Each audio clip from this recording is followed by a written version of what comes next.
तो आप लोगों को अवगत होगा कि जिस प्रकार से 14 फरवरी 2019 को छत्तीसगढ़ नियमित कर्मचारियों का जो महासभा का आयोजन किया गया था, जिसमें छत्तीसगढ़ सीएम भूपेश बघेल जी ने कहा है कि जो अगले साल छत्तीसगढ़ के कर्मचारियों का ही होगा, क्योंकि घोषणा पत्र की जो एक एक बात होगी पूरी, तो छत्तीसगढ़ मुख्यमंत्री भूपेश बघेल जी ने पहले ही कह चुका था कि छत्तीसगढ़ की जो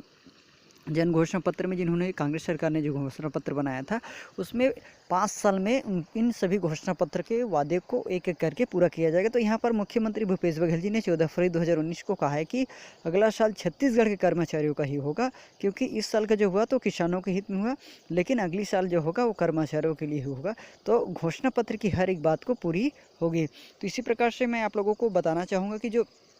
14 फरवरी की जो छत्तीसगढ़ के मुख्यमंत्री भूपेश बघेल ने कहा है कि जो आने वाला जो अगला साल छत्तीसगढ़ के कर्मचारियों का ही होगा। सरकार के इस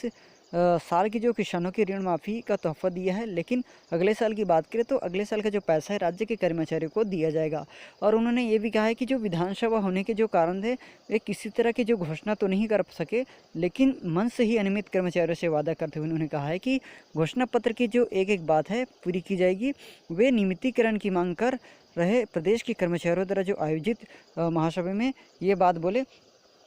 और जो मुख्यमंत्री भूपेश बघेल जी ने आगे कहा है कि जो अभी जो अनियमित कर्मचारियों के जो ज्ञापन पर आयोग बनाने की जो प्रक्रिया की जा रही है, इस दौरान जो मंच पर राज्यसभा सदस्य छाया वर्मा, महापौर प्रमोद दुबे समेत कई जो कांग्रेसी नेता मौजूद रहे। तो इधर कर्मचारियों का कहना है कि जो मुख्यमंत्री के जो आश्वासन से जो संतुष्ट हैं, लेकिन जो समय पर मांग पूरी नहीं होगी तो आगे की रणनीति बनाई जाएगी। वहीं छत्तीसगढ़ के संयुक्त नियमित कर्मचारी महासंघ के जो प्रदेशाध्यक्ष अनिल कुमार देवांगन जी की बात करें तो उन्होंने बताया कि जो 54 विभाग के जो 78 संगठनों के जो 1,80,000 कर्मचारी हैं, तो इस महासभा में 14 फरवरी 2019 को शामिल हुए थे। और इस प्रकार से उन्होंने साफ कहा है कि यदि समय पर मांग पूरी नहीं होगी तो आगे की रणनीति बनाएंगे। और छत्तीसगढ़ मुख्यमंत्री भूपेश बघेल जी ने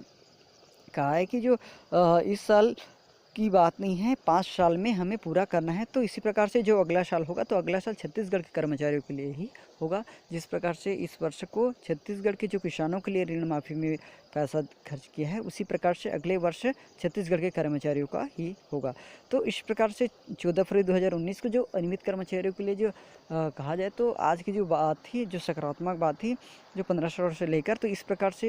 छत्तीसगढ़ के नियमित कर्मचारी जो संतुष्ट हैं और इस प्रकार से उन्होंने अपनी मांगी को जो पूरी होने की, समय पर पूरी होने की बात रखी है। और समय पर पूरी ना होने के यदि नहीं हो पाई तो आगे रणनीति बनाई जाएगी, इस प्रकार से बात रखी गई है। तो ये तो रहा दोस्तों छत्तीसगढ़ के मुख्यमंत्री भूपेश बघेल जी का जो 14 फरवरी की जो बात रखी है यहाँ पर। तो ठीक है दोस्तों, फिर मिलते हैं एक नए वीडियो के साथ। तब तक के लिए जय हिंद, जय भारत, जय छत्तीसगढ़।